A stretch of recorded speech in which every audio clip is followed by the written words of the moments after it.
Здравствуйте, уважаемые телезрители! В эфире социальный проект «Я выбираю спорт». И в сегодняшнем выпуске мы решили помочь детям встать на ноги. И это не какое-то абстрактное представление. Мы действительно помогли детям встать покрепче на ноги, обучив их азам боевых единоборств. И теперь в будущем эти детки сумеют постоять за себя и за ближнего своего. Приятного просмотра!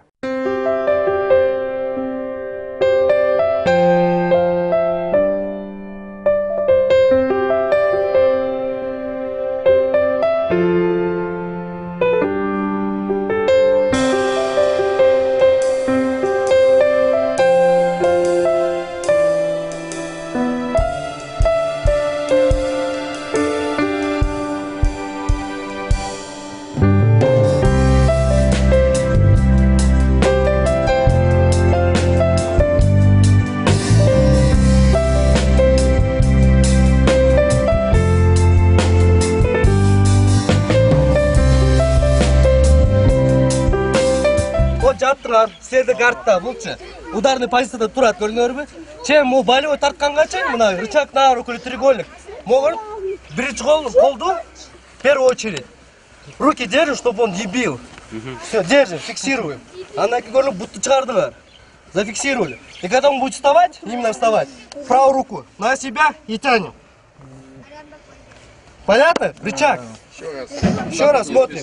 Смотрите. Бьет, все. Поймали, зафиксировали руки. В первую очередь, ноги зафиксировали.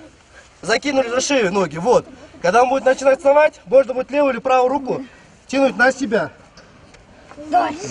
Получается рычаг на руку. Понятно?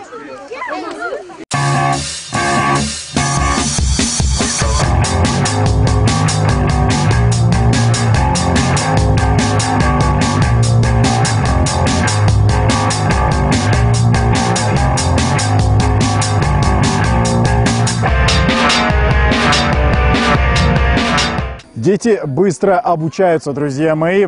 Несмотря на всю тягомотину, на всю тяжесть тренировок, детям очень интересно. У них такой задор детский. И это действительно импонирует, это берет за душу. Ну, как сказал основатель фонда «Злата Кейджи» Константина Ивановича, тут мы готовим не только бойцов. Быть может, вы заинтересованы в функционировании боев. Быть может, вам интересней следить за поединками, судить поединки, бить в колокол об окончании поединков. Самое главное, друзья мои, каждый ребенок, который сейчас занимается, сумеет постоять за себя и за своего ближнего. Это самое главное.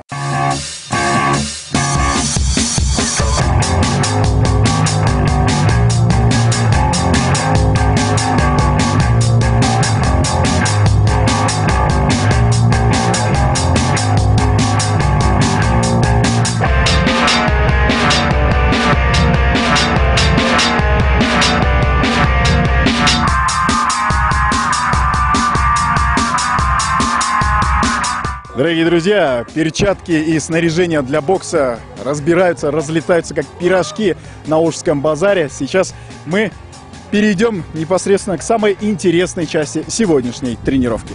Поехали!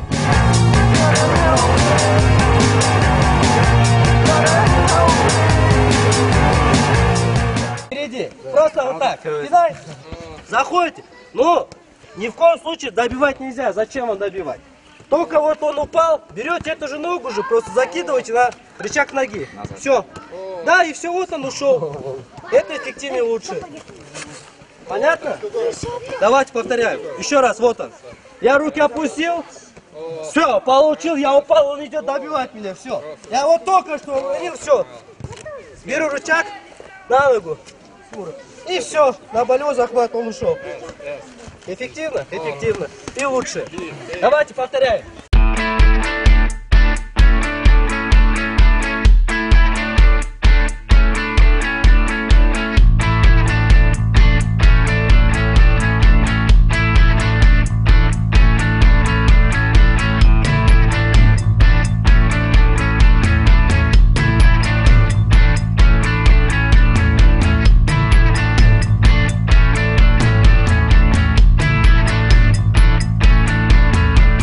У микрофона Аширов Садык, главный тренер сегодняшней дружины. Здравствуйте, Садык Агай, как у вас настроение? Супер, прям бомбическое, можно сказать, эмоционально сегодня, столько детей прям.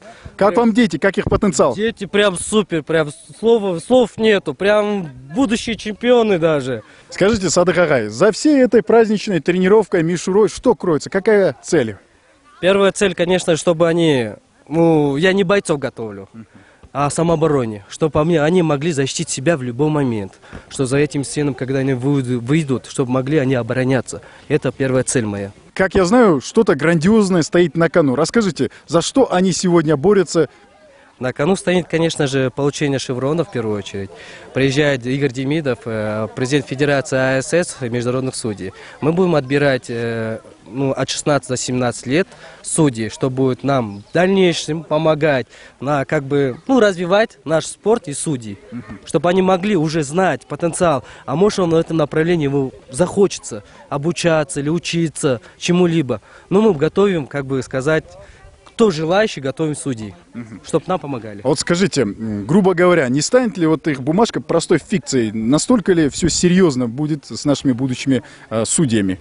Это очень серьезно все. Это шеврон дается, плюс лицензия дается, что они пошли квалификацию судей Международного ассоциации АСС. То есть мы вправе ожидать их на больших турнирах? Дай бог. Дай бог, будем все смотреть и видеть. Бог видит все. Хорошо. И будущим спортсменам, что вы хотели бы пожелать тем, которые вот хотят начать заниматься, но никак не могут решиться? Будущим спортсменам я одно скажу. Надо захотеть, вы все сделаете. Главное, нужно хотеть и стремиться. Надо быть спортом везде и всегда, и жить им спортом только. Саламатсың ба? Атың кім? Атым Айтқұл. Айтқұл, қанша жаштасың? 10. Қанша жасыңда бұл жаққа келіп қалдың? 5. Ата-енең бар ма? Ата-енем қаза болып қойған. Ата-енең елесі есіңде қалды ба? О. Апаң сұлу болуш керек эле. Атаңдағы қарашы, сен аябай сұлу бір жігіт болып өсіп келе жатасың. Айтқұл, ушул оқу жайыңда қайсыл предмет ең жағымды сага? Бар эле. Бияққа мени эжекем алып келген.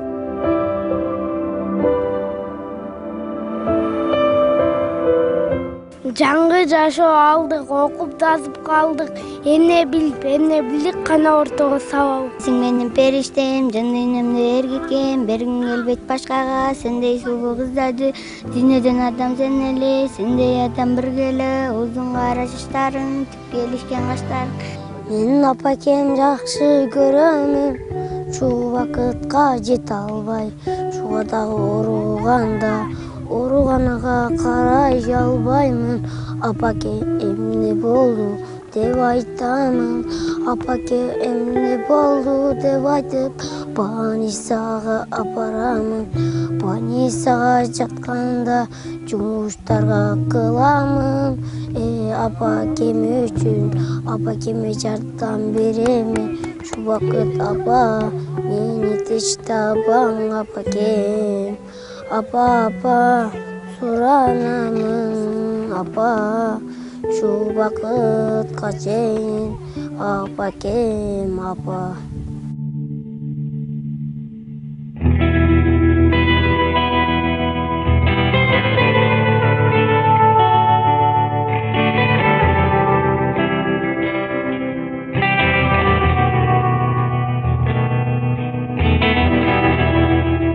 Как прошло занятие на позитиве? Нормально все, душевно, слава богу. Главное, позанимались, отдохнули параллельно, немножко улыбнулись друг другу, здоровым образом зарядились. Цель сегодняшняя именно была тренировки, кроме тренировки, отобрать ребят именно с 14 по 17 лет, так как именно 3-4 мая в городе Бишкек будет проходить судейский семинар Ассоциации спортивных судей. Глава Ассоциации спортивных судей России Игорь Демидов приезжает, чтобы провести судейский семинар и дополнительно выявить потенциал каждого, кто будет там, и по итогам, почему отбираем, введена программа, и первый раз она будет в Кыргызстане в части именно юниорского судьи. То есть это давно забыто, еще это всегда существовало, но потом как-то это все забылось, упразднилось. Что это дает? То есть это будет определены ребята после того, как пройдете семинар, пройдете профзанятие, это будет в октагоне в официальном, как положено в зале. Вот Сада, какая там будет непосредственно все показывать, объяснять, да, главный судья Игорь Демидов, то есть тестировать, показывать, как все это работает, как все на самом деле происходит. Да. По итогам будет каждому из участников, именно юниоров, будет выдан аттестат и официальный шеврон судейский, который никто до этого не имел. Вообще. Это еще никогда не было. Соответственно, что это дает? Это дает полностью вам уже в дальнейшем осуществлять работу именно совместно с судьями, уже на всех спортивных мероприятиях, турнирах, помогать как секундаметристами быть, так помощниками судей. Соответственно, уже рефери помощника, да, то есть тот арбитр, который непосредственно судит, да, весь поединок, соответственно, уже понимать не только потенциал бойца, да, или потенциал спортсмена, который выступает сам, да, но и быть тем, кто уже будет понимать и постепенно расти, разбираться в части именно судейства. 18 исполнилось уже? Ну вот, у нас будет еще один участник, значит, именно претендент уже на официального международного судью. Потому что с 18 плюс именно есть возможность обучения именно международной, да, уже лицензии судейской, не аттестации. Соответственно, тебя включим именно, и будешь первый, реально, кто получит именно в части этого международную, дай бог, если правильно все пройдешь, именно не без халяв.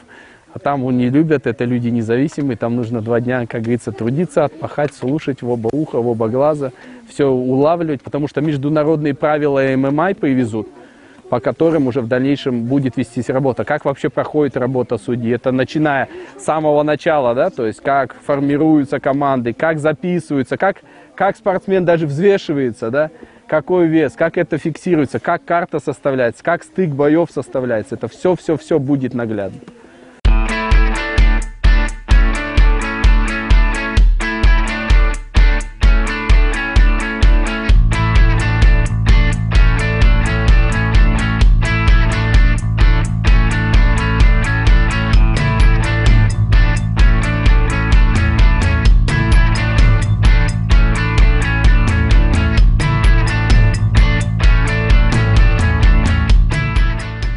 Мы находимся на крыше одного из отелей нашей столицы, где проходит семинар по подготовке будущих спортивных судей. Большой акцент сделан именно на детей от 14 до 17. Есть такое, знаете, благая миссия по тому, как возродить юниорское судейство, как было в эпоху СССР. Данная конференция, она организована фондом «Злата Кейджи» и телеканалом НТС Спорт. К нам сегодня прибыл судья, президент агентства спортивных судей России Демидов Игорь Анатольевич. Также присутствует основатель фонда «Злата Кейджи» Константин Иванович. И сегодня мы стоим на пороге того, что мы сегодня олицезреем будущих спортивных судей Кыргызстана, которые будут прославлять нас по всей территории СНГ.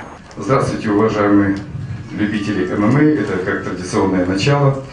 Значит, в 2011 году, когда вид спорта начал только развиваться, я из греко-римской борьбы, то есть классической борьбы, перешел именно в ММА, смешанные боевые искусства. И мне повезло в том плане, что я был готовый специалист в плане судейства. На данный момент 26 лет я уже занимаюсь спортивным судейством, помимо тренерской работы. То есть спортивная карьера была такая: это спорт-интернат, затем институт физической культуры, служба в армии обязательно, в спортивной роте, и работа тренером, а затем получение юридического образования. И вот в итоге я выхожу на смешанные боевые искусства.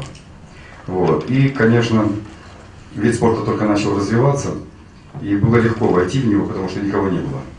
И некоторые федерации пересмотрели свое отношение, пригласили меня из Тюмени. Но на тот момент я жил в Тюмени, в Москву, для того, чтобы возглавить Всероссийскую коллегию судей в одной из Олимпийских федераций.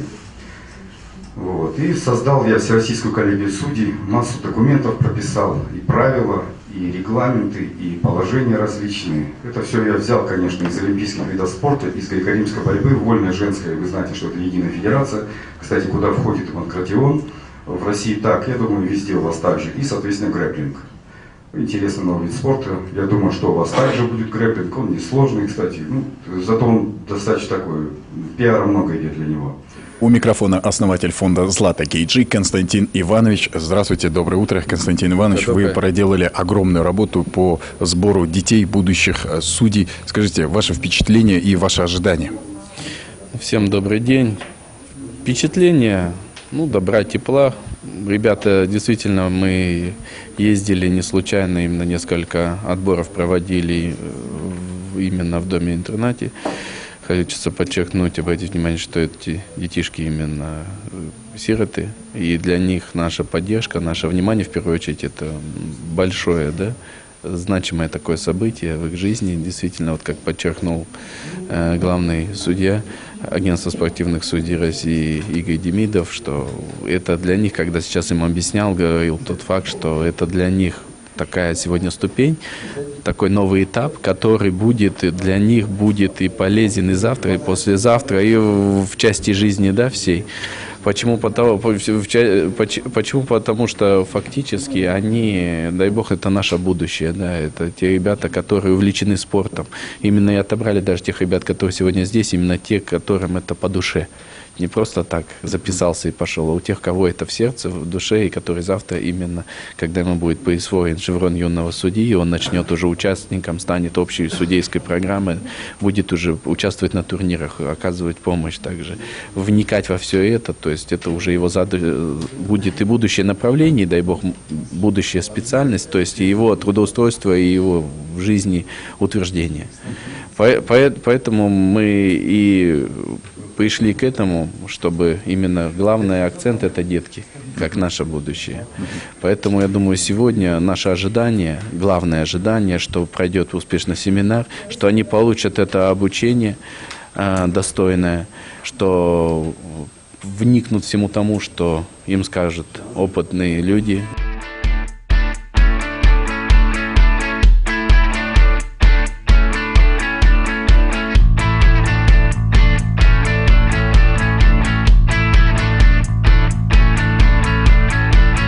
Сегодня такая фишка. Я вижу молодых ребят в возрасте от 14 и выше. Скажите, какая цель? Вы хотите обучить молодых ребят судейству? Абсолютно верно. Мы возобновляем, как в Советском Союзе было звание «юный судья», только в профессиональном спорте. После аттестации юный судья, то есть молодые люди от 14 до 17 лет, они лицензии не получают, они получают сертификат. У них шеврон, на котором написано «юный судья», и они также прослушают, не будут, правда, экзамены сдавать, как взрослые специалисты, а прослушают курс лекций и практическое мероприятие. Завтра еще будет практическое мероприятие по именно работать в октагоне, как у октагона работают по всем должностям спортивного судейства в ММА. Так вот, эти молодые ребята будут работать, помогать нам как в качестве волонтеров именно, без оплаты. Эти люди будут работать и также дальше обучаться уже практике на спортивных мероприятиях в легких должностях. То есть это технический судья, судья при участниках, секундометрист и в качестве клининговой компании. То есть нам нужны многие люди, которые будут шевелиться, помогать в момент проведения спортивного мероприятия. И они нам нужны. И ударил чуть-чуть. Я же тебе говорю, не показывай сильно так. Ты что так активно? Типа ударил. Вот ты можешь так, да. Типа ударил. Вы не имеете права останавливать бой и не имеете права объявлять предупреждение. Это слишком незначительно. Незначительное нарушение. И ты устно ему говоришь: аккуратнее, запрещено бить головой. Ребят, понимаете? Вы не ломаете ход боя. Вы объясняете ему: запрещено бить головой. Все. Понимаете, да? Конечно. Они же слышат меня. Да, вот такая. Допустим, момент такой. Вот спортсмен бил левым коленом во внутреннее бедро, а попал в пах чуть-чуть. Почему? Потому что если он начал двигаться и как раз налетел на ногу, что я должен делать? Мои действия. Стоп. Сразу. Свободный угол. Я с ним не разговариваю. Меня интересует тема какая. У меня самое главное спросить: как со здоровьем? Вам врач нужен? Нужен? Понял. Я тут же врача вызываю. Врач? Да. в октагон врач, тут же главный судья врач, в октагон. У нас всегда врач располагается приблизительно очень близко к выходу клетки, всегда так нужно его оформлять, стол ставить. И в обязательном порядке, чтобы врач знал, где реамобиль, как вдруг травмы выносить или выводить спортсмена. Он должен как можно ближе быть к выходу техническому. Врач. Это правило, ну, то есть это норматив, даже у врачей это. Он должен максимально быстро доставить спортсмена, травмированного от октагона, ну, то есть от площадки, к реамобилю. Все, у него задача номер 1. Потому они всегда где-то здесь находятся.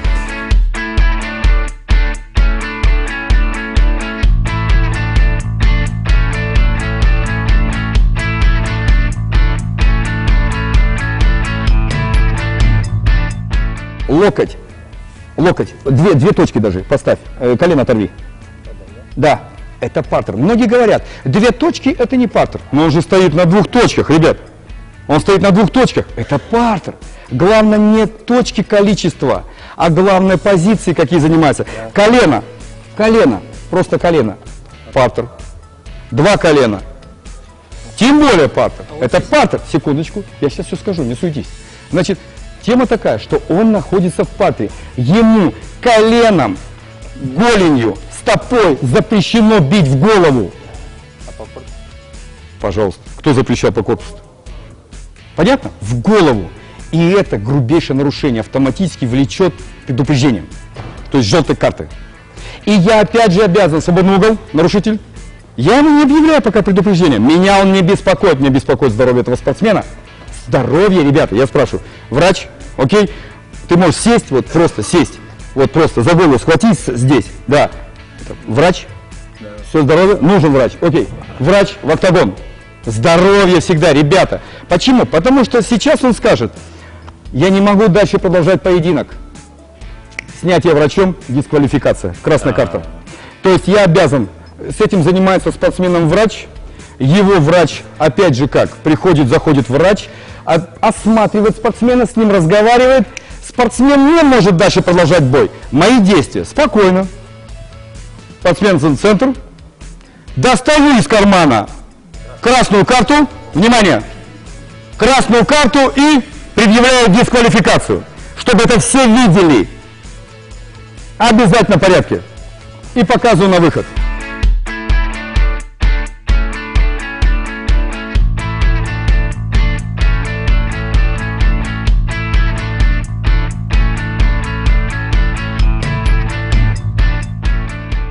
Уважаемые телезрители, вот и наступил финал обучающего семинара от президента агентства судей России Демидова Игоря Анатольевича. И с минуты на минуту наши детки получат сертификаты о том, что они прошли данный курс. Агентство спортивных судей вручает сертификат и шеврон Сагынову Белеку. Он прослушал курс лекций и прошел практическое занятие семинара «Юный судья».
Таким вот образом, 3 насыщенных съемочных дня подарили нашим деткам путь в мир боевых единоборств. Я искренне надеюсь. Более того, я лично видел, как детям все пришлось по душе. От себя я добавлю, это лишь начало. Мы завершили этап с любителями боевых единоборств. На очереди у нас футболисты, танцоры, балероны, все, что любят дети. Берегите себя и своих детей. Для вас работал я, Азирет Туратбеков, социальный проект «Я выбираю спорт».